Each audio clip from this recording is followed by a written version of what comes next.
하나님께서 찬양을 예쁘게 받으신 줄로 믿습니다. 좀 찬양 순서 이상하다는 생각을 하셨을 것 같아요. 주보에는 꿈나무 동상으로 되어 있는데 장로님들 부어 나와서 찬양을 하고 사정이 좀 있습니다. 올해가 우리에게 50주년 희년인데 희년의 부흥을 위해 기도하고 있는데 부흥은 기도가 제우선이죠. 특별히 우리가 모여서 기도하지만 금예기도회가 합심해서 모여 기도하는 가장 중요한 때여서 이 금예기도회 많이 나합선 기도하게 하려고 정했습니다. 둘째 주 금요일은 장로부부, 셋째 주는 안수부, 넷째 주는 권사 이렇게 정해놨는데 지난 주보에 그만 광고가 빠졌어요. 그래서 급하게 연락드렸는데 다 나와서 감사드리고 그런데 꿈나무 동산 이따 따로 해야 되는데 여러 가지 사정으로 교사를 많이 못 나와서 오늘 이렇게 다 따로 드리겠는데 다음 주부터는 2번 찬양하는 겁니다. 하나님께서 은혜지구에서 금요기도에 많이 나오시고 함께 기도에 힘을 하나님께 은혜 주시고 부흥을 주실 줄로 믿습니다. 기도하시겠습니다. 거룩하신 하나님, 이 밤에 은혜를 사모하며 간구합니다. 은혜 주시길 부흥을 주시기를 사모하며 머리 숙여 간구합니다. 이 시간 말씀을 열어주시게 닫게 하시고 세워 주시어서 믿음 힘을 얻고 승리하며 불경하며 쓰임받도록 축복하시고 성령으로 친히 역사하시고 하나님 영광을 받으시옵소서. 예수 이름으로 기도하옵나이다. 아멘.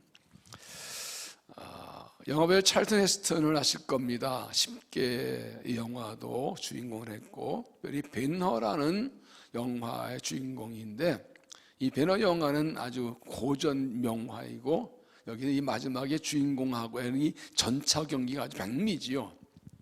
이 전차 경기를 위해서 이제 찰튼 헤스턴이 열심히 연습을 하고 준비하고 촬영장에 나섰습니다. 감독이 묻습니다. 전쟁 이길 자신 있습니까? 했더니 열심히 하긴 했는데 이길 자신 없는데 그래 좀 해봤나요? 했더니 감독이 이런 말을 했습니다. 열심히 전차에서 떨어지지 않고 달리기만 하십시오. 각본에 당신이 이기게 되어 있습니다. 주인공이니까. 이 말에 참 좀 자주 생각을 합니다. 그리고 인도네시아 이렇게 목회 세미나 갔을 때에도 이야기를 많이 합니다. 여러분 인생살이가 힘들고 어렵습니다. 신앙사 영적 싸움입니다. 우리에 대한 마귀가 넘어뜨리려고 수없이 공격합니다. 그러나 여러분 하나님의 각본에는 우리가 이기게 되어 있습니다. 하나님의 계획에는 우리가 이기게 되어 있습니다. 하나님이 이기게 하십니다. 우리가 끝까지 달려가기만 하면 반드시 승리를 주십니다. 그런데 이 이야기에서 우리가 꼭 기억할 한 가지가 있는데 그것은 승리하기 위해서는 준비해야 된다는 것입니다. 철저하게 준비해야 된다는 것입니다. 찰튼 헤스턴이 이 변의 영화를 촬영할 때 감독의 각본의 시나리오에 그가 중요히 이기게 돼 있어도 그가 전차 경기 자체를 연습하지 않았다면 조금 다 굴러 떨어질 겁니다. 최소한도 굴러 떨어지지 않고 달려 준비한 것처럼 승리를 위해서는 준비가 필요합니다. 우리도 영적 싸움에 승리하기 위해서는 준비가 필요합니다. 하나님께서 우리가 승리하게 준비해 놓으셨어도 우리가 그 승리를 위해 준비는 철저히 해야 합니다. 준비되지 않으면 승리할 수 없습니다. 하나님께서 이기게 하시더라도 우리는 준비해야 됩니다. 신앙생활은 영적 싸움입니다. 우리들 마귀가 우리를 넘어뜨리려고 수없이 공격하고 위협합니다. 주신 복권을 받지 못하게 하려고 믿음을 지키지 못하게 하려고 수없이 공격합니다. 항상 깨어있고 싸움에 승리할 준비를 해야 합니다. 이스라엘 백성은 400년 동안의 애굽 고도의 생활에서 하나님의 은혜를 구원받고 모세의 인도로 40년 광야를 거쳐서 이제 가나안 땅에 들어왔습니다. 지난번에 본 대로 요단강을 하나 갈려서 걸어 들어왔습니다. 이제 가나안 땅 이 적속을 물리치고 그 땅 정복 싸움이 남아 있습니다. 첫 번째 성이 여리고 성입니다. 이 성이 가장 견고한 성입니다. 이 성을 정복 못하면 그 땅 다 정복 못합니다. 반드시 이겨낸 싸움입니다. 오늘 이 5장에 보면 하나님께서 이때 이 6장에 나오는 여리고성 싸움 이전에 3가지를 요구하세요. 이것이 승리를 위한 준비 3가지입니다. 첫째가 길갈에 할례행을 하신 것, 둘째가 유월절기를 하시고 그 후에 이제 만나가 그치고 그 땅에서 먹게 된 것, 세 번째가 하나님 군대 장관이 여기서 나타나는 것입니다. 이 세 가지는 가나안 족속과 싸움을 이기기 위한 승리를 준비입니다. 우리도 이 승력, 이 세 가지를 준비해야 됩니다. 오늘은 첫 번째 길갈에서 할례행하신 내용을 함께 말씀을 나누려고 합니다. 1절에 보면 요단 서쪽의 아모리 사람의 모든 왕들과 해변의 가나안 사람의 모든 왕들이 여호와께서 요단물을 이스라엘 자손 앞에서 말리시고 우리를 건너게 하심을 듣고 마음이 녹았고 이스라엘 자손들 때문에 정신이 잃었더라. 2장에서 나오는 대로 이제 기생 라빈 말한 대로 이스라엘 백성들 손을 묶고 놀라는, 더구나 이스라엘 백성들이 요단강을 걸어 건넜다는 거예요. 하나님께서 요단강을 떠지 말고 이 여리고 사람들이 그냥 간담이 썰을 거비문을 지렸습니다. 문을 꼭 닫고 있습니다. 이렇게 상대방의 사기에 죽어 있을 때는 그냥 나가 싸움 이기는 겁니다. 그런데 이 중요한 때에 하나님께서 이렇게 명령하시죠. 2절에 그때 여호와께서 여호수아에게 이르시되 너는 부싯돌로 칼을 만들어 이스라엘 자손들을 다 할례를 하시매. 할례는 남자의 상식의 표비를 펴는 것으로 이거 통증이 심하고 며칠을 누워 있어야 됩니다. 앞에 전쟁이 있는데, 가장 중요한 요선 전투가 있는데, 지금 나 싸움을 이길 수 있는데 왜 이런 일을 하게 하셨는가? 이것이 승리의 준비, 무엇을 의미하는가? 우리가 영적으로 승리하기 위해서 뭘 준비해야 되는가 하는 것을 함께 봅니다. 첫째는 하나님의 백성의 표시를 확인하라. 하나님의 백성의 표시를 확인하라. 6절을 보면 이스라엘 자손들이 여호와의 음성을 청종하지 아니하므로 여호와께서 그들에게 대하여 맹세하사 그들의 성들에게 맹세하여 그들에게 주지어가 땅 곧 적각거리는 땅을 그들이 보지 못하게 하시매 애굽에서 나온 족속 그 군사 다 멸절하게 40년 동안을 광야에서 헤매었더니 그들의 대를 끼하신 이 자손에게 여호수아가 할례 행하지 못했으니 이 할례에서는 그들에게 할례하지 못하였으므로 할례자가 되었습니다. 애굽에서 나온 이스라엘 백성들은 가나안 땅 앞에서 12명의 정당을 들여보냈다가 나옵니다. 10명의 정당군이 그 땅 들어부터 보고한 것 때문에 그들이 난리를 치고 울며 애굽 돌아가려 합니다. 하나님께서 그들 보시고 너희가 믿지 않으면 못한다 해서 거기 애굽의 1세대는 가나안 땅 못 들어가고 광야에 40년을 돌게 됩니다. 그러면서 부모 세대는 다 죽었고 이 광야 방랑상이기 때문에 다음 세대, 지금 40년 후에 가나안 땅 들어간 그 세대는 할례를 받지 못했습니다. 그래서 하나님께서 지금 할례를 받아라, 가나안 땅 할례를 받아라고 말씀합니다. 왜 그랬습니까? 하나님의 약속을 따라 이 땅에 들어왔는데 하나님의 백성이란 표시가 없으면 하나님께서 함께 할 수 없다는 것입니다. 할례는 하나님 백성이란 표시입니다. 창세기 17장 보면 하나님 아브라함에게 말씀하였습니다. 내가 너에게 아들을 주리라 그 전에 너와 너의 모든 할례를 받아라. 하나님 백성이란 표시 할례를 받게 하시고 그 후에 아들을 이삭을 주셨어요. 그 이후부터 모든 남자 할례를 받아. 이게 하나님 백성 표시예요. 그런데 이스라엘 백성은 광야 40년 동안에 그들의 자녀들에게 할례하지 못하기 때문에 할례 없는 백성이 된 거예요. 하나님이 약속하신 땅을 들어왔는데 하나님 백성 표시가 없는데 어떻게 그 땅을 차지할 수 있고 그걸 받을 수가 있느냐? 하나님 백성 표시가 없는데 하나님과 함께 할 수 있고 승리할 수 있느냐? 그래서 그들에게 할례 행하라. 이제부터 할례 행해 내 백성이라는 표시가 있어 내가 너와 함께하고 승리할 수 있고 이 땅을 차지할 수 있다라고 하시는 것입니다. 그래서 우리가 이 땅에서 승리하기 위해서는 하나님 백성의 표시가 있어야 합니다. 영적에서 승리하기 위해서는 내게 하나님 백성의 표시가 있어야 됩니다. 죄와 싸우고 승리하기 위해서는 하나님 백성의 표시가 있어야 합니다. 약속한 그 땅에 들어가기 위해서는 하나님 백성의 표시가 있어야 합니다. 우리 이스라엘 하나님의 백성 표시가 무엇입니까? 이스라엘이 받는 할례가 무엇을 의미합니까? 이것은 오늘날의 세례와 같습니다. 세례는 예수님을 믿는 믿음의 고백의 표시로, 구원의 표시로 주는 것이 그렇습니다. 베드로서 3장 21절에 보면 물은 예수 그리스도에서 부활하신 말미암아 이제 너희를 구원하는 편이 곧 세례라. 세례는 예수를 구주로 믿는다고 고백한 사람들에게 구원받은 표시로 주는 것입니다. 그래서 예수 믿고 전수받고 구원받고 하나님 자녀 되었던 확신을 가지고 고백한 사람에게 구원의 표시를 주는 겁니다. 그리고 예수 세례 받으려면 예수를 내 구주 고백하는 신앙 고백이 있어야 돼요. 하나님에 대한 확신과 고백이 있어야 됩니다. 요번 14장 6절에 보면 예수께서 이르시되 내가 길이요 진리요 생명이니 나를 맘잡은 것은 아버지께 올 자가 없느니라. 예수 외에는 구원이 없습니다. 예수 믿는 것 외에는 하나님께 나갈 길이 없습니다. 예수님께서 우리 죄를 십자가에 죽으시고 부활하셨고 그 예수의 피만이 우리 죄를 용서하고 우리를 구원받게 합니다. 요한 3장 10절에 하나님이 세상을 이처럼 사랑하사 독생자 이는 그를 믿는 자마다 멸망하지 않고 영생을 얻게 하십니다. 예수를 믿는 것 외에는 다른 길이 없습니다. 믿습니까? 믿습니까? 이 사실은 매일매일 고백 확인해도 지나침이 없어요. 환난과 시험이 심할수록 어려울수록 죄갈수록 매일매일 고백하고 확인해야 돼요. 세례 받을 때만 확인하는 게 아니라 매일매일 고백 확인해야 돼요. 우리가 예수 믿으면 십자가 보혈로 죄를 씻어 용서해 주십니다.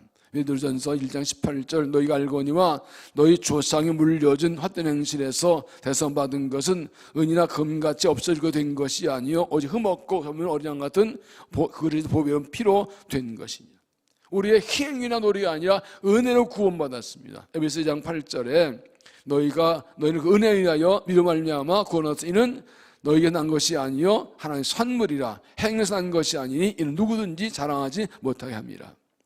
오직 믿음으로 은혜로 구원을 받았습니다. 옛날에 세례 받았는데 다 믿었는데 내가 목사하고 장로고 권사하고 집사인데 뭘 또 물어봐? 아니요, 매일 고백해야 됩니다. 승리하기 위해서, 복 받기 위해서는 하나님의 자녀에게만 은혜 주시고 하나님 자녀에게만 함께 하시기 때문에 예수의 피가 없고 구원의 확신 없이는 하나님 함께 하실 수가 없어요. 창세기 10장에서 그래서 18장 같이 말씀하시기를 할례가 없는 자는 내 백성이 끊어지리라 이렇게 말씀하셨어요. 왜 이게 중요한가 하면 예수님을 믿는 신앙을 분명해야 세상과 죄와 싸워 승리하기 때문이에요. 요한일서 5장 4절에 보면 무릇 하나님께 난 자마다 세상을 이기느니라. 세상 승리는 이것이 우리 믿음이라. 예수께서 하나님의 아들을 믿는 자가 아니면 세상에 있는 자가 누구냐. 우리는 예수의 이름으로 승리합니다. 내 힘으로 승리한 거 아닙니다. 죄의 유혹이 들어왔고 사탄 공격도 시험을 할 때 우리 예수의 이름으로 승리합니다. 예수님을 다 물러갑니다. 우리의 승리는 그리스도의 이름에 있습니다. 그렇기 때문에 예수 나의 구주 확신이 분명해야 돼요. 이걸 다 확인하고 가야 돼요. 지난주에 말씀드렸지만 예수님께서 강제 시험 받으실 때에 마귀가 뭐라고 시험하면 첫 번째가 만일 내가 하나님의 아들이라면 이 돌로 떡을 만들어 먹어라. 말씀드렸죠? 마귀가 예수님이 하나님 같은 것을 압니까 모릅니까? 알아도 가장 잘 알지요. 그런데 예수님에게 하나님 아들 예수님께 내가 하나님 아들이냐고 의심을 딱 찍어준다고요. 여러분 하나님 아들 딸입니까? 하나님 아들 딸입니까? 마귀가 내 하나님 아들 딸인가 아나요 모르나요? 잘 알죠. 그런데도 물어봅니다. 너 하나님 아들 딸 맞아? 어떤 때요? 사지 운임자고 배가 고플 때요. 삶에 고난이 있을 때요. 문제가 있을 때요. 먹고 살기 힘들 때요. 감당할 수 없는 고난이 있을 때 마귀가 물어봅니다. 너 하나님 아들 딸 맞아? 하나님 너 사랑하시면 왜 이런 고난을 주시겠어? 가만두시겠어? 하나님 너 버리신 거 아니야? 하나님 너 잊어버리신 거 아니야? 마귀가 가장 흔드는 것은 구원의 확신이에요. 구원의 확신이에요. 말씀드렸죠? 한 번 구원받은 사람은 영원히 버림받지 않습니다. 아버지께서 내게 주신 자를 아무도 빼앗을 수 없느니라. 그들을 내게 아버지가 만물 더 크심에 그들을 빼앗으는 하나님이 주신 구원, 우리 하나님 손에 있는 사람들이, 하나님 품에 있는 사람들이 빼앗을 수 없습니다. 나를 빼앗으려면 하나님을 이겨야 돼요. 할렐루야. 물론 하나님의 자녀인데 잘못하면 혼나지요. 매맞지요. 야단맞지요. 사랑하니까. 사랑하기 때문에 잘못하면 가만 안 두세요. 여러분 아들, 딸들이 잘못하는 거 그냥 내가 버려두겠어요? 야단쳐서라도 바로 잡고 바른 길 가게 하는 게 부모지요. 그러면서 성장하는 거지요. 그러나 버리진 않아요. 여러분 아들, 딸들이 학교에서 시험 성적 떨어졌다고 너 내 아들 쫓아삽니까? 아니요. 그러니까 환난과 고난이 있을 때 가장 확인하고 붙은 것은 하나님의 아들, 딸이라는 것이 구원받은 거예요. 이스라엘 하나님 택한 백성 맞지만 가나안 땅 들어오자마자 요단강을 여리고 무너뜨리는 그 전투 직전에 바로 하나님께서 할례를 행하라 하신 것은 하나님 백성의 표적 확인하라는 거예요. 요즘 말로 하면 신앙 고백을 확인하라는 겁니다. 다시 고백하라는 것입니다. 여리고성 같은 엄청난 전투가 내 앞에 있을 때, 그 환난과 문제가 있을 때 가장 확인할 거 고백하는 것은 예수 나의 구주, 난 하나 아들, 딸. 거기서 힘이 나오는 거예요. 만일에 하나님 여드릴 때 말 같은 사람 너는 너 알고도 물어보니 이 나쁜 놈아, 예수를 물러가라. 그러면 이기는 거예요. 너 하나님 아들, 딸 맞아? 하나님 자 맞을 때 그러게 말이야. 이러면 그게 넘어가는 거예요. 이게 얼마나 중요한지 몰라요. 예수가 하나님을 믿는 믿음으로 세상을 이긴다. 어떤 환난도 고난도 시험 마귀의 세력도 예수 이름 앞에 물러가는 겁니다. 믿습니까? 하나님께서 약속의 땅에 들어오게 하시고 그 땅을 찾아는 이 첫 번 전투 시작하기 전에, 이 영적 싸움 시작하기 전에 길가에서 할례 하나 하신 그 의미를 아셔야 돼요. 참 힘들고 어려운 때를 살아갑니다. 환난과 고난이 많습니다. 문제가 많습니다. 신앙에 대한 박해도 이 방해도 많아지는 데입니다. 어떻게 이 믿음을 지킬까요? 단 하나예요. 예수 이름으로 이기는 거예요. 십자가로 이기는 거예요. 벌의 능력 이기는 거예요. 내 힘으로 아니에요. 구원도 내 힘으로 안 됐어요. 내 노력으로. 여러분 민수기 21장에 보면 이스라엘 백성들이 하나님께 원망했다가 불뱀으로 와서 사람이 물려 죽은 경우가 있죠. 그래서 하나님께서 노뱀을 만들라 하셔서 그걸 쳐다본 자 살았다 하죠. 이게 십자가를 상징으로 연봉 3년에 말씀하시죠. 불뱀이 어디서 왔나요? 신명기 8장 15절 보면 그들에 있던 광야는 뱀과 전갈이 가득한 곳이라고 그랬어요. 그런데 그러면 지금까지 어떻게 했었어요? 그들이 하나님 백성이기에 그 뱀과 전 가득한 광야를 지난 동안 하나님이 다 지켜주신 거라고요. 근데 그들이 하나님 원망 불평하고 하자 하나님께서 손 빼버리죠. 그래? 어디 너 혼자 살아봐 그럼. 손 딱 빼신 거예요. 그렇게 먹고 만나러 먹고 사는데 고교도 불평해? 그래? 너희들이 은혜 몰라? 그래 한번 너희들끼리 살아봐. 하나님 딱 너희들 한번 보호성기를 거두시니까 뱀들이 쫙 몰려 들어온 거라고. 예수 이름 빼면 오늘도 우리는 불뱀이 물려 죽어요. 예수 이름을 벗어나면 우리는 오늘도 뱀과 전갈에 물려 죽는 거예요. 이 땅이 뱀을 가는 광야 같아요. 네, 예수 이름 하나 때문에 이기는 거예요. 민수기 23장 24장에 보면 발람의 저주가 있잖아요. 이스라엘 백성들이 광야길을 갈 때 모압 왕 발락이 발람에게 매수해가지고 그래서 저주하라고 산을 골라 저주 하나님께서 하지마 내가 하란 말만 해. 그래가지고 발람이 저주 못하고 축복의 말만 하잖아요. 모압 왕을 실패하고 도망가죠. 피해가죠. 여러분 보세요. 상상해 보시라고요. 이스라엘 백성이 광야길을 가고 있어요. 이 산꼭대기에 모압 왕 발락과 발람이 서서 그림 잘 그리죠? 얼마나 간단하게 잘 그려요. 1초 만에 2명 그렸어. 저주해요. 하나님이 막으셨어요. 정작 이스라엘 백성들은 아무것도 모르고 가고 있어요. 여기서 일어난 일이에요. 이게 뭘 말합니까? 지금 내가 이만큼 사는 거 내 힘으로 산다고요? 내가 모르는데 하나님 막아주신 게 엄청 많은 거예요. 예? 세상이 모압 왕 같은 세상이 이상한 선자 거짓 불러다가 저주하는 하나님께서 막아주신 게 엄청 많은 거예요. 나는 모르지. 엄마 아빠가 자식이 뭐 하는지 자식이 다 알아요. 그 주는 거 먹고 그냥 당연한 줄 알지. 아니요, 엄마 아빠의 희생과 헌신이 있잖아요. 왜 그래요? 단 하나, 하나님 백성이기 때문에 그런 거예요. 하나님 자녀 때문에 그런 거예요. 예수 붙드는 게 얼마나 중요한데, 믿음 지키는 얼마나 중요한데, 예수 십자가 붙들고 구원받는 확신을 가지고 예수 붙들고, 이게 이때 지금보다 더 중요한 때가 없어요. 이 십자가 붙들고 믿음 지키는 게 지금보다 더 중요한 때가 어디 있어요? 이거 왜 살 길이 어디 있다고?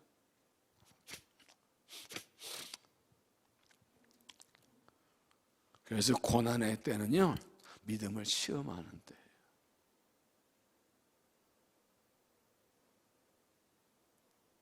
흔들어 보는 거예요. 죽적인지 알곡인지. 흔들어 보고 후 불어오면 껍질이 나는 알곡은 안으로 남아 있거든. 그때 진짜가 나오는 거예요. 할례 받은 사람만 그런 땅 들어가요. 할례 받는 사람만 하나님 백성만 그 하나님 땅 축복을 받아요. 평소엔 모르지 뭐.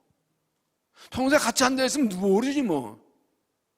다비든 좋은 것 같지 뭐. 그런데 고난의 바람이 환란의 풍파가 불어오면 그때 다 드러나는 거예요. 껍데기 날라 알고만 남는 거예요. 하나님 백성만 하나님 땅 들어가는 거예요. 여러분, 출애굽기 민수기 읽어보면요, 이스라엘 애굽에 나올 때 그들만 나온 게 아니에요. 잡족들이 다 나왔다고 그랬어요. 그 당시 애굽에는 히브리 사람은 여러 종족의 노예들이 있었다고요. 근데 히브리 족속이 나올 때 다른 잡족은 같이 따라 나왔어요. 그래서 한 백성 아닌데 묻어 나왔어요. 그런데 민수기 11장에 보면 그 잡족들이 불만을 품었다고 그랬어요. 그 잡족들이 불평한데 이스라엘 백성이 전염됐다가 하나님 혼났어요.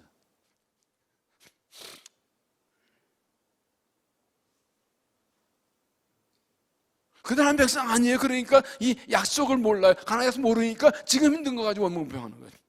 이게 차이예요.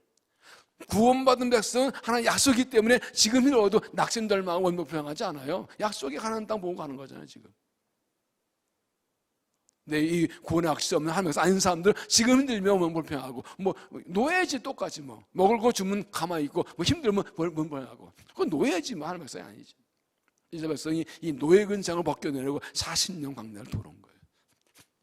하나님 백성이면 약속 붙들고 힘들어도 기다리고 참는다고요. 그 날을 바라보고 있다고요. 그 하나님 백성이라는 확신, 할례, 구신앙 고백이 있어야 그 땅이 내 땅이 되는 거고 승리하는 것이죠.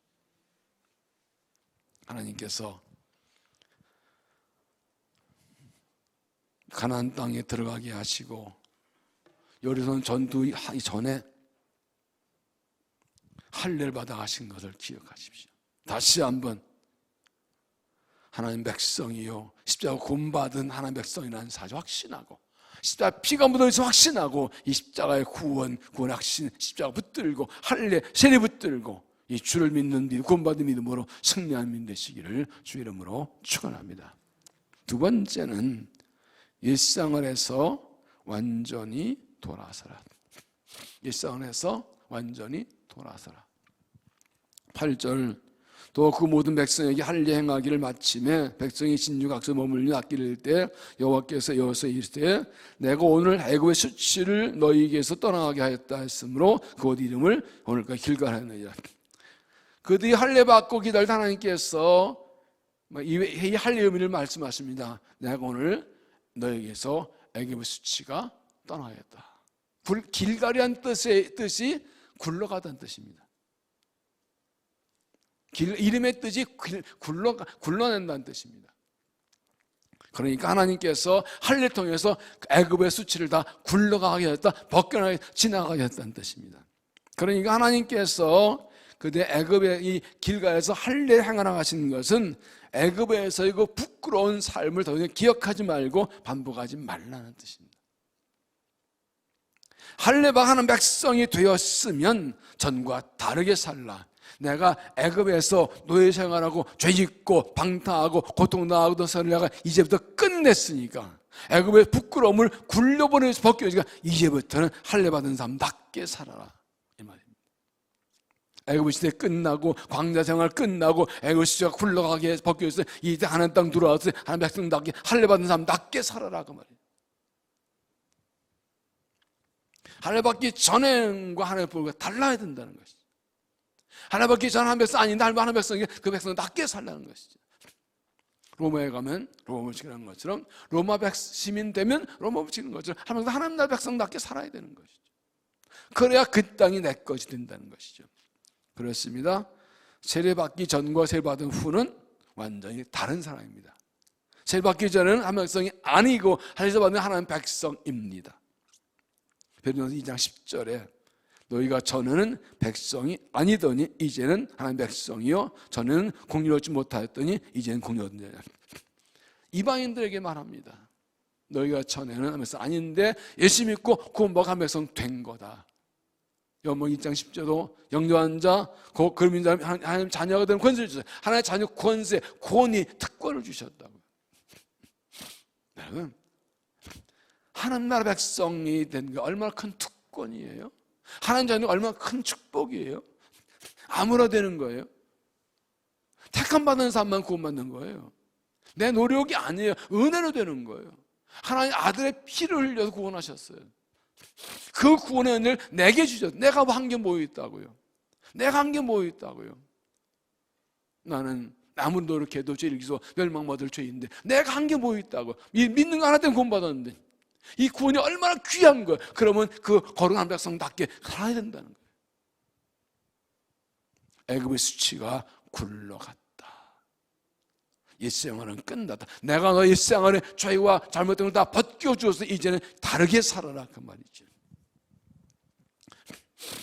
여러분, 제가 세례받는 분들에게 자주마다 꼭 물어봅니다. 자, 세례받으면 세례받은 후부터 절대로 더 이상 죄를 짓지 않는다? 죄를 지을 수 있다? 근데 이상하게도요, 처음 있는 분들 다 알되 세례받은 후에도 또 죄 짓는 걸 100% 알고 있더라고요. 희한해요. 그래요. 세례는 구원의 완성이 아니라 새로운 시작입니다. 새로운 출발입니다. 이제부터 하나님 자녀예요. 이제 하나님 자녀예요. 그러면 하나님 자녀답게 살라는 것이죠. 왜? 신분과 소속이 바뀌었다고요. 너희가 전에 하나님 백성 아니더니 이제 하나님 백성입니다. 우리가 세상에 살고 있지만 소속은 하늘나라예요. 너희의 심령은 하늘에 있는지라. 믿습니까? 믿습니까? 세상에서 살면서도 내가 하나님 백성을 확신하고 고백하고 의식하고 살아가십니까? 그래서 옛사람 먹고 새사람 입으라. 군인이 군복 입으면 군대 속한 사람이에요. 군인 군복 입고 군인이 악기 안 하면 그건 벌 받아요. 경찰복 입으면 경찰이에요. 경찰에 어기면 그건 징계받는 거예요. 구원받은 것은 신고서 달라지면 이젠 다르게 살고 다르게 행동해야 됩니다. 이것은 결단이 필요한 일입니다. 이 세상을 벗어나는 것, 결단이 필요합니다. 할례는 남자 상세 표피를 잘라냅니다. 요즘까지 마치긴 듯 아니고요, 무지 아픕니다. 며칠을 놓여 있어야 됩니다. 이것이 뭐냐니까 하나님 백성 될 때는 옛상을 꺼내는, 피를 흘리고 살을 찰내는 아픔과 결단이 있어야 되는 겁니다. 하나님 백성의 옛상을 꺼내는 결단이 필요하다는 겁니다. 세례가 무엇입니까? 세례를 환자는 그 물을 뿌리니 하면 원래 이 세례는 밥티조라고 하잖아요. 침례라고 번역하죠, 우리나라에서. 근데 이게 뭔 뜻입니까? 물 속에 들어갔다가 나오는 거예요. 혹시 침례 받은 분 계세요? 로마서 6장 3절에 이렇게 말씀합니다. 무릇 그리스도 예수 합하여 세례받은 우리는 그의 죽으심과 합하여 세례받은 줄 알지 못하느냐? 만약 우리가 그의 죽으심과 같은 모양으로 연합한 자가 되었으면 또한 그의 부활과 같은 모양으로 연합한 자가 되리라. 우리가 세례받을 때 물에, 옛날에는 침례할 때 물에 쑥 집어넣었어요. 그걸 다시 올라오는 거예요. 지금 침례도 그렇게 침례하죠. 원래 이 세례, 이 밥티조라는 말의 원뜻은 그 뜻이에요. 물에 들어갔다 나오는 거예요. 그러면 세례받을 때 우리 옛사람은 십자가에서 예수님과 못 박혀 죽고, 예수님과 올라올 때 예수님과 함께 새 사람 부활하는 거라고. 옛사람은 죽었어요. 옛사람은 죽었어요. 옛사람은 죽었어요. 그럼 옛생활을 잘라내는 결단이 있어야 돼요. 세례받고 구원받았지만 내 노력과 의로 구원받은 게 아니라 하나님의 은혜 십자가로 구원받기 때문에 아직 옛생활의 습관들이 남아있어요.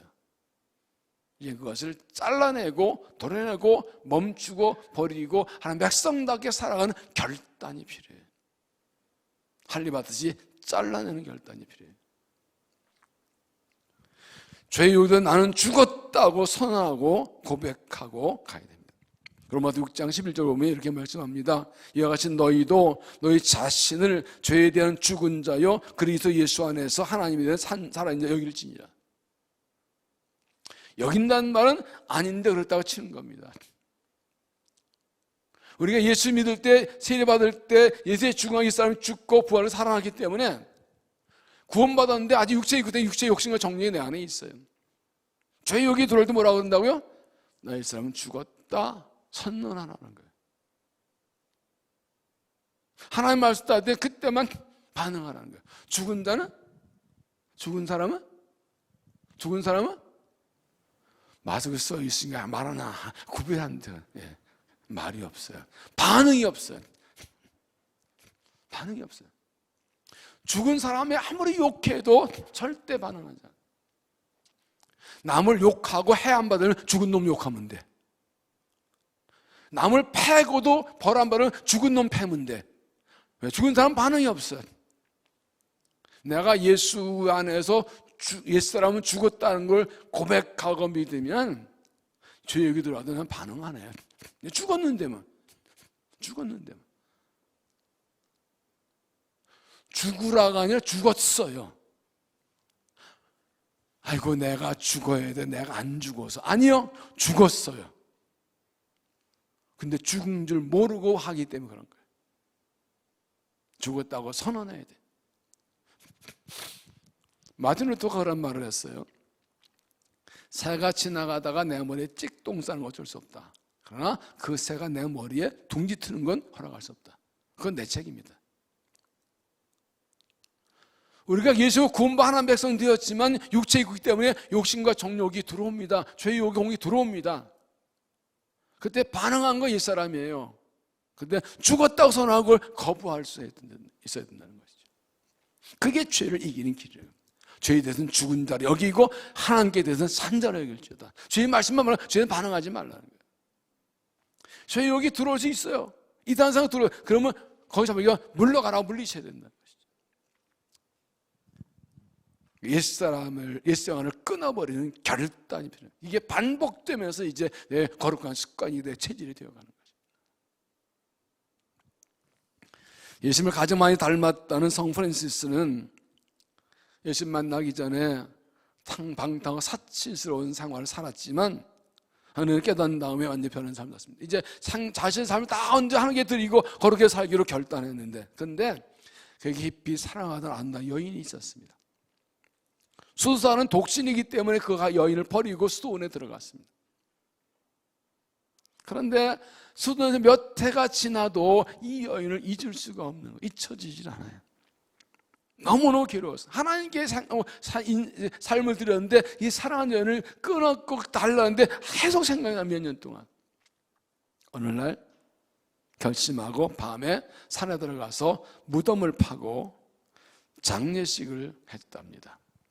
네, 죽은 사람 없고 자기 장례식을 스스로 했답니다.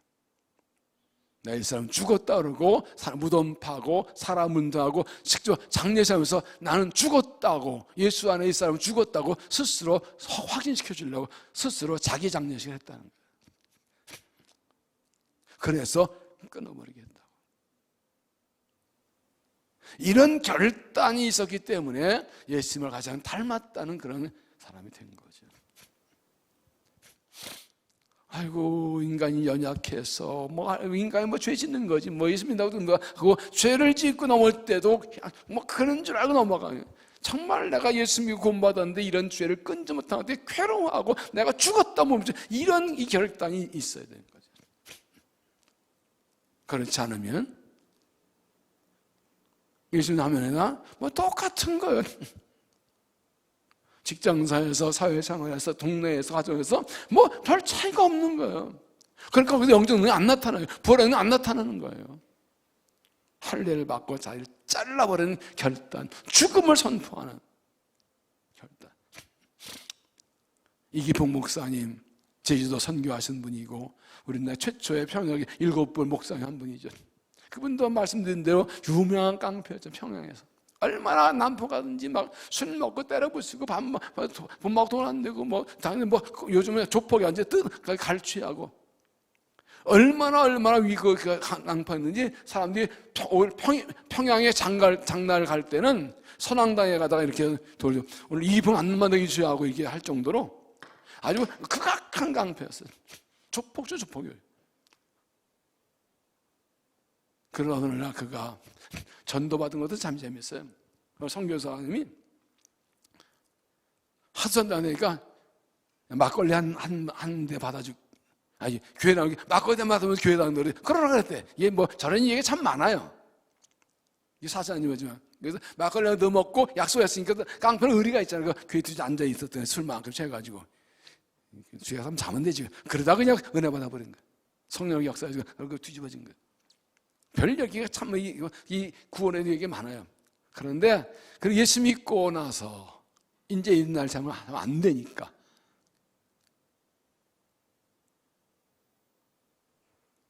어떻게 했느냐면 사람들에게 부고장을 돌렸대요. 이기붕 죽었다고 부고장을 쫙 돌렸대요.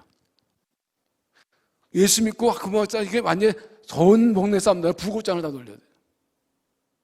사람들이 아이고 이기붕 죽었대. 아이고 잘 됐네. 아이고 속전해다. 근데 다음에 어디다 나타나네. 그러니까 옛날 이기붕은 죽었으면 난 새 사람이다 그러고 있다는 거예요. 그 진짜 달라진 삶을 살았다는 거예요.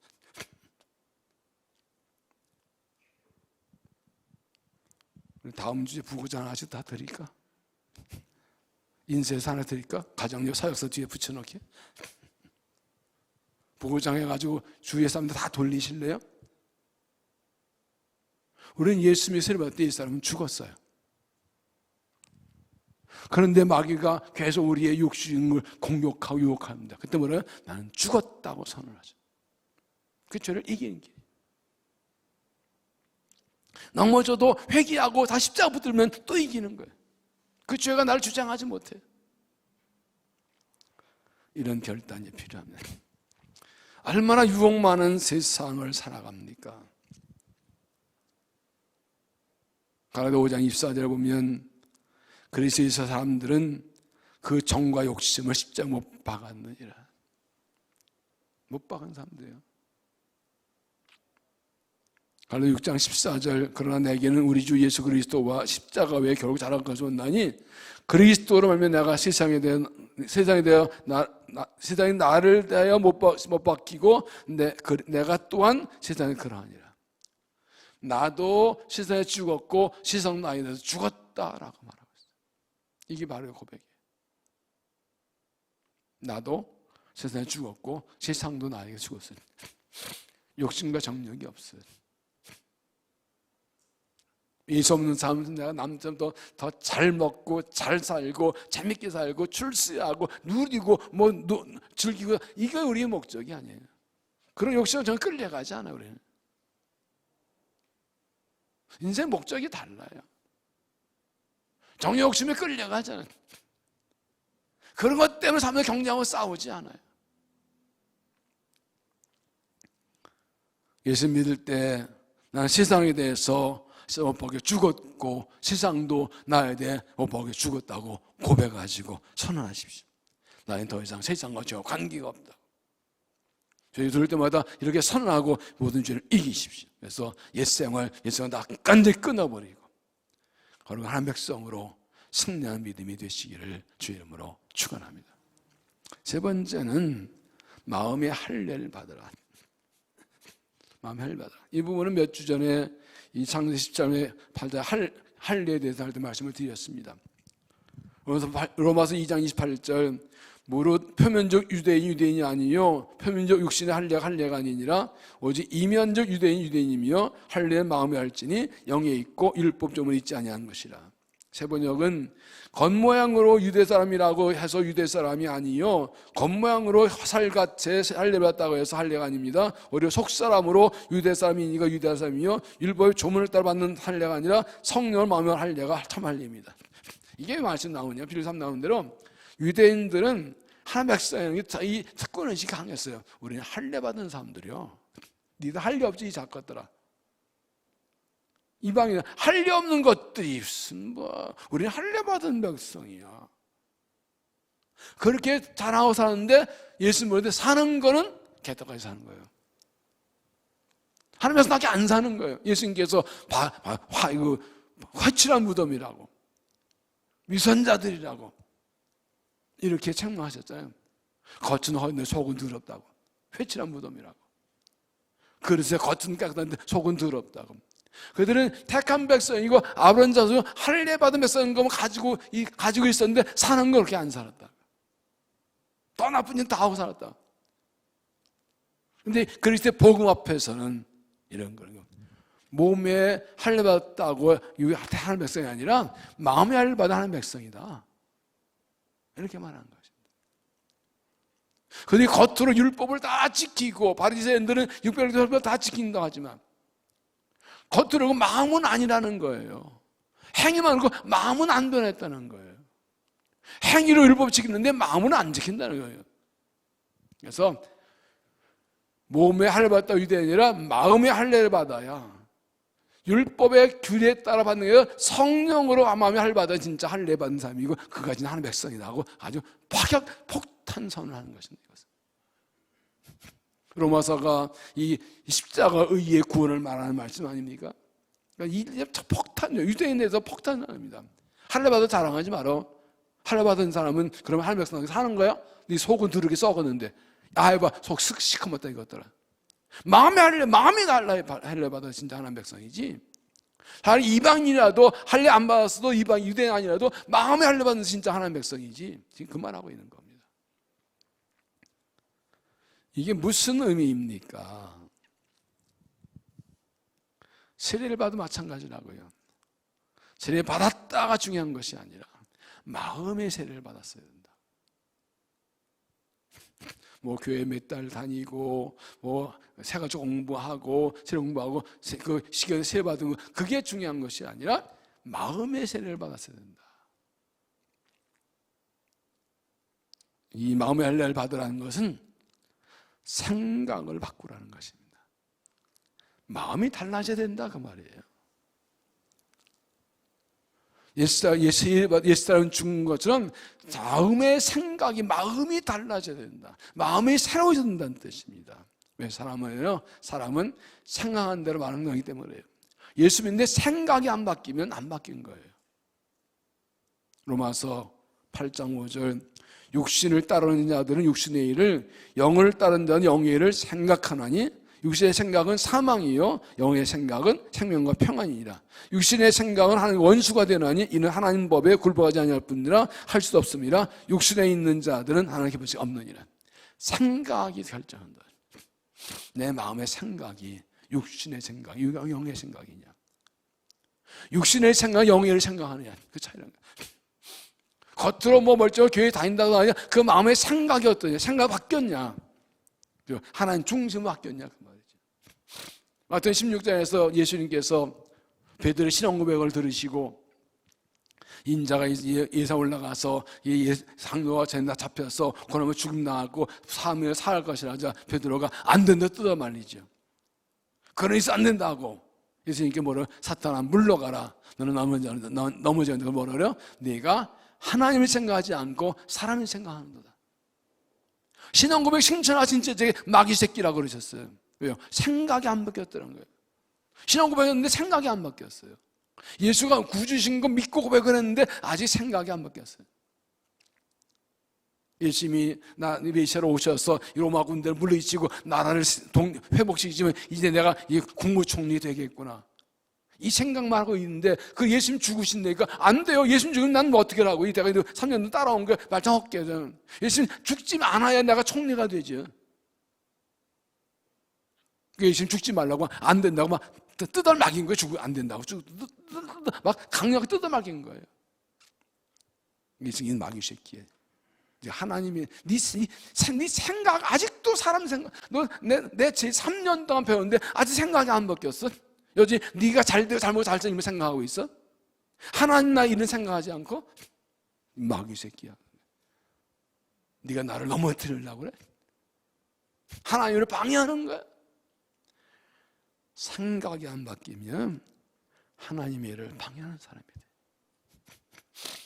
나를 걸러내며 한다. 교회를 다녀도 생각이 성령의 생각 안 맡기면 하나님을 방해하는 사람이 돼요.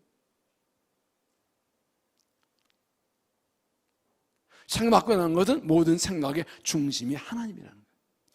하나님 중심, 하나님의 영광, 하나님 나라의 뜻, 기죽으면 하나 죽이면 아버지 하시며 아버지를 거룩하게 하시며 아버지를 나오게 하시며 아버지도 이런 거 하시는 것처럼 정말 어떻게 하나님 영광 받으시게 할까, 어떻게 하나님 나라 이루어질까, 어떻게 하나님 뜻 이루어, 이것을 이 생각하는 사람이 예수의 사람, 성령의 사람이라는 거예요. 이게 마음에 할례 받은 사람. 할례 받으면 순만하죠. 예수 믿고 세례 받은 순간 생각이 바뀌어 버린 거야. 성령의 생각.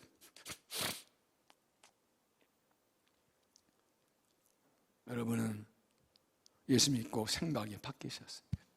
지금 모든 생각의 중심이 하나님입니다. 내 마음의 중심 하나님께 있습니다. 이런 마음의 생각이 바뀐 그런 사람에게 평안이 있고 하나님께서 복을 주시고 쓰시는 것입니다.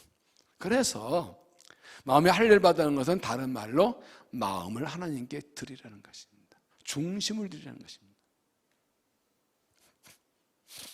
하나님께서는 사람의 행위를 보지 않으시고 중심 보신다고 했습니다. 사무엘상 10장 7절에 내가 보는 것은 사람 같지 아니하니 사람은 외모를 보거니와 나 여호와는 중심 보느니라. 이런 얘기가 있죠. 예수님께서 마가복음 보면 예수님께서 성전 앞에 앉아 계시는데 헌금 앞에 앉아 계세요. 사람들이 쭉 들어가는데 헌금을 넣고 가요. 그때 어느 가난한 과부가 동전 2개를 냈어요. 예수님께서 얘들아, 저 여인이 제일 많이 냈다? 네? 저 부자가 5만 원짜리 넣고 갔는데요? 5만 원 2장 넣고 갔는데 10,000원짜리 넣고 갔는데요? 이 여인은 100원짜리 2개 넣었는데요? 뭐라고 하셨어요? 저 부자들은 자기 것에 일부를 했지만 저 여인은 생활비 전부를 드렸다. 그 여인은 그 동전 2개로 밥 한 사 먹을 수 있는데 하나님께 빈손 나올 수 없어서 마지막 먹을 수 있는 음식 안 먹고 있는 거 몽땅 털어드렸다. 하나님께서는 헌금의 액수를 보시는 것이 아니라 비율을 보신다. 비율 몇 퍼센트 드렸냐? 그 말은 무엇입니까? 마음을 담아 드렸냐 그 말이에요. 내가 하나님께 나와 예배하는 거 마음 중심으로 드린 예배인지, 하나님께 찬양하는 거 중심의 찬양인지, 주님께 봉사하는 거 정말 내 온 마음대로 주님 삶 중심을 드려나가는 것인지, 그걸 보신다는 겁니다. 그게 이 마음의 중심을 드리는 사람이 마음이 할례 받은 사람, 진짜 세례 받은 사람이다.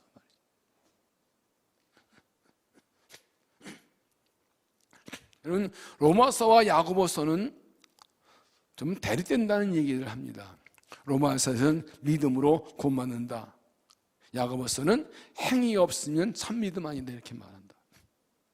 그래서 모르는 사람은 야고보서와 로마서 반대 아닙니다. 로마서에서 말하는 것은 인간은 노력 구원받는 것이 아니라는 걸 말씀하는 거고, 야고보서는 구원받은 사람의 삶을 말하는 거예요. 예수가 구원받았다 하면서 그 삶이 받침되지 않은 게 진짜 믿음이 아니고, 그건 진짜 구원받는 게 맞냐 이거예요. 형식적 믿음이라는 거예요. 그래서 믿음은 행위로 얻어야 된다고 말하는 것입니다. 그 말은 행위를 정하는 거예요. 마음 중심이 담긴 걸 말하는 것이죠. 진짜 구원받고 구원에 감사하고 십자가에 감사하고 하나님의 백성 됐다는 그가 아니고 하나님 사랑하는 사람은 중심으로 하기 때문에 말만 하고 행위를 따르지 않는 그런 있을 수 없어요. 진짜 믿음은 그런 거라는 거예요. 그걸 말하는 거예요. 그래서 신앙은 교회에서 교회 밖에서 신앙이 진짜예요. 교회 안에서 다 거룩하지 뭐. 목사고 장로고 안수사고 구원사고 뭐 부회장을 다 그런데 뭐 집사고 뭐 선생님이 교사고 그런데 뭐 그거 딱 떼고 내 삶의 자리에서 그게 진짜 내 믿음이라. 그 삶이 진짜 내 삶이라고. 거기서 하나님 백성답게 살아가냐. 정말 그때도 내 중심 들이고 거기서 하나님 백성 살아가냐. 마음의 중심을 들이는 사람은 이 세상을 끊는다는 것이죠. 그게 마음이 할례받은 거예요. 그 마음의 중심을 들이는 그 신앙의 능력이 있습니다. 그 신앙이 세상과 죄를 이깁니다. 정말 하나님을 진정서 구원의 은혜 감사하고 확신과 그의 감격, 정말 그 은혜 감수를 살기 원하는 그 중심이 있는 그 믿음은 어떤 죄에서 생각도 그를 이길 수 없어요. 모든 죄의 유혹이 있는 능력이 거기서 나와요. 내 마음 중심을 하나님께 드리지 않고 반만 들었기 때문에. 그래서 유혹에 쉽게 넘어가는 것입니다. 앞으로도 점점 믿음에 대한 유혹은 심해갑니다. 믿음에 대한 공격은 심해갑니다. 정신 바짝 안 차리면 아참은 주역이 넘어가게 되어 있습니다. 그게 세상입니다. 우리 아들, 딸들, 우리 손주들 앞으로 살아갈 시대가 너무너무 다릅니다. 우리가 말씀과 기도를 보면 이 세상이 보입니다. 어느 정도.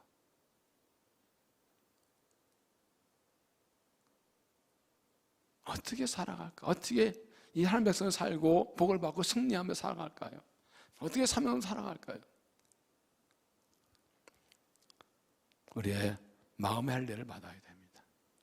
우리의 생각이 하나님 중심으로 바뀌어야 됩니다. 그래서 말씀이 필요한 거예요.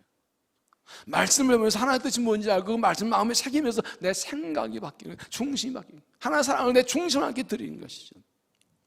단 한 번 찬송을 불러도, 단 한 번 기도를 드려도, 단 한 번 예배에 단 한 번 봉사를 해도 내 중심을 드리는 구원의 감사 감격 주님 사랑해서 예배하고 헌신하고 기도하는 어떤 하나님 위해 살아볼 애쓰는 그 진심이 담겨있는 신앙, 그 신앙이 하나님 기쁘시게 하고 모든 죄를 이기고 유혹이 고난을 이기고 승리하는 것이고 가난한 축복을 받게 되는 것이죠. 하나님 약속 복을 받기 원하십니까? 여러분 정말 가난한 땅을 정복하고 복을 받기 원하십니까? 영적으로 승리하기 원하십니까? 길갈로 가서 할례를 받으십시오. 마음의 할례 받으십시오. 겉으로만 있는 경건의 모습이 있는 사람이 아니라 마음이 새로워서 중심 안에 사랑하고 이 마음 중심으로 살아가서 승리한 믿음이 되시기를 주의 이름으로 축원하며 1세기 2세기 최고의 지성이라고 불리는 C.S. 루이스가 캠브리지 대학 채플에서 예수의 구주되심이라는 제목으로 설교했습니다. 설교는 한 학생처럼 말합니다. 교수님, 오늘 교수께서 예수님을 우리가 본받 위대한 스승이라고 말씀하셨다면 우리가 박수하실 것인데 예수가 구세주라는 쾌쾌본 교리만 해도 우리는 반응 안 한 겁니다 하고 아주 비꼬는 말을 했어요. 루이스가 말합니다. 자네는 예수가 완벽한 도덕적인 모델이라고 생각하는가? 그러면요, 이 완벽한 모델 예수를 따라가는 게 중요한 삶이라고 생각하는가? 그러면 자네는 완벽한 도덕적 모델인 예수를 자네가 완벽하게 따라갈 수 있다고 생각하는가? 한년 생각하다가 제가 완벽하게 따라갈 수는 없겠지요. 그러면 자네도 자네의 도덕적 삶의 실패를 인정하는군. 자네의 삶의 실수와 죄가 있다는 인정하는가? 네, 인정하지요. 그렇다면 자네에게 필요한 것은 도덕적인 모델로서 예수가 아니라 구세주 예수가 필요하네. 자네를 그 죄에서 구원할 구세주가 필요하네. 죄인에게 필요한 것은 도덕적인 모델 예수가 아니라 구세주 예수가 필요한 거네. 굳이 예수 그리스도 믿고 구원받은 다음에 비로소 그분은 자네에게 모델이 되실 수가 있는 거네. 인간에게 죄 문제 해결하지 않고 뭐가 가능한가요? 죄를 구원받는 것보다 더 중요한 게 어디 있나요? 인간은 불의하고 타락한 죄인인데 예수 구원받은 죄 문제 해결받은 후에 그 다음에 예수님을 닮아가는 거지. 죄 문제 해결 안 되는데 무슨 예수를 닮아가냐. 구원의 문제 해결 안 되는데 무슨 의로운 삶이냐고. 이분이 굉장히 중요합니다. 정의, 공의, 공정 다 맞아요. 사람의 힘으로 이룰 수 있다고요? 아니요. 인간은 죄인이에요. 타락한 죄인이에요. 그 속에 시커먼 게 들어있어요. 공의를 부리는 사람도 지고 뒤가 안 부리는 사람 없어요. 역사가 증명해요. 무엇으로 가능해요? 십자가로 가능해요. 예수 앞에 죄를 회개하고 용서받고 구원받는 자들, 이 구원받으신과 그 그리스도의 의를 따라 이제 주를 닮았다는 이런 결단이 있는 사람이 세상을 바꿀 수가 있지. 그리스도인데 이걸 안 되니까 세상이 그런 거예요. 죄인에게 필요한 분은 구주 예수 그리스도입니다. 십자가에서 은혜를 지시고 죽으시고 부활하신 예수. 그 예수 믿고 죄를 용서받고 하나님 백성의 천국의 확신을 가지고 세상과 싸워 승리하고 죄를 이기고 세상을 바꿀 수 있는 겁니다. 분명히 복음만이 해답입니다. 복음만이 세상을 바꿉니다. 이거 외에 다른 길이 없습니다. 믿습니까? 그렇기 때문에 그리스도인만이 희망입니다. 누가 뭐래도 교회만이 희망입니다. 그리스도만이 희망입니다. 우리 구주 예수를 믿는 분은 구원의 확신과 신앙을 있는 사람만이 영생 승리하고 약속을 받고 세상을 바꿀 수 있습니다. 그래서 우리 아들, 딸들을 이 구원의 확신 분명한 그리스도의 사람을 길러내야 되는 거예요. 우리 아들, 딸들 하는 구원의 확신과 신앙이 있는 그런 사람 길러내서 이 예수 십자가 붙들고 살아가는 사람 만들어줘야 세상이 이거 세상 바꿀 수가 있는 거죠.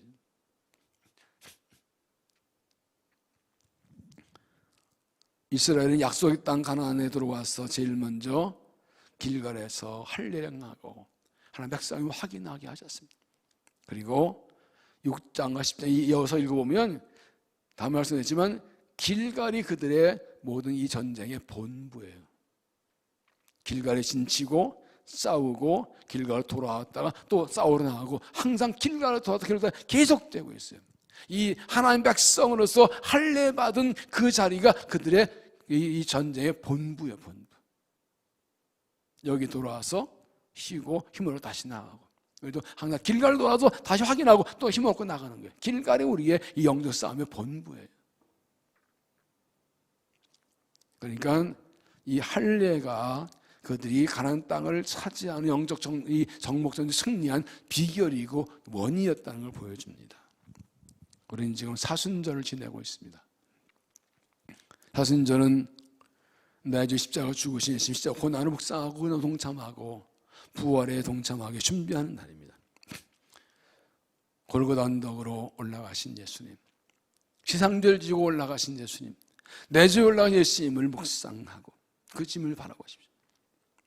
내 죄 때문에 잡히시고 맡으시고 찢기시고 죽임당하신 예수 그리스도를 바라보십시오. 그분 때문에 그 십자가 내가 구원을 받았습니다.